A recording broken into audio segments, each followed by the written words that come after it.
Copa America group পর্বে নিজেদের তৃতীয় ও শেষ ম্যাচে কলম্বিয়ার বিপক্ষে 1-1 গোলে ড্র করেছে ব্রাজিল। কলম্বিয়ার বিপক্ষে ড্র করার মধ্য দিয়ে ডি গ্রুপের দ্বিতীয় দল হিসেবে কোয়ার্টার ফাইনালে উঠেছে 5 বারের বিশ্ব চ্যাম্পিয়নরা। তবে ব্রাজিল বনাম কলম্বিয়া ম্যাচে যেন নাটকীয়তার কমতি ছিল না। মূলত এই ম্যাচে রেফারির বেশ কয়েকটি বাজে সিদ্ধান্তের শিকার হয়েছে সেলেসাওরা।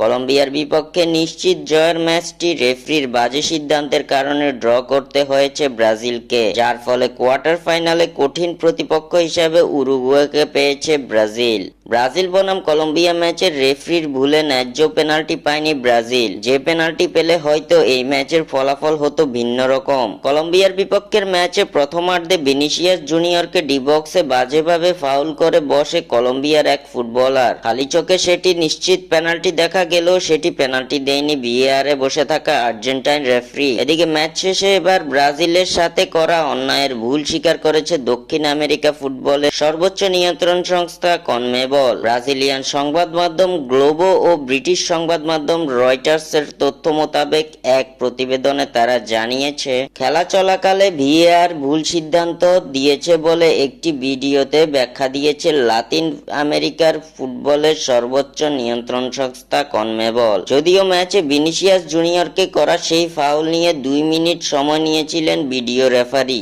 কনমেবলের বরাত দিয়ে গ্লোবো জানিয়েছে, 42তম মিনিটে কলম্বিয়ার ডিবক্সে ডিফেন্ডার বল ছুঁতে পারেননি, তবে তার আগেই ফাউলের শিকার হয়েছেন ভিনিসিয়াস, কিন্তু সেখানে অবিবেচক সিদ্ধান্ত নেওয়া হয়েছিল। রেফারি সেই পরিস্থিতি ভালোভাবে পর্যবেক্ষণে ব্যর্থ হয়েছেন এবং অল্প সময় পরই ফের খেলা চালিয়ে নিয়েছেন।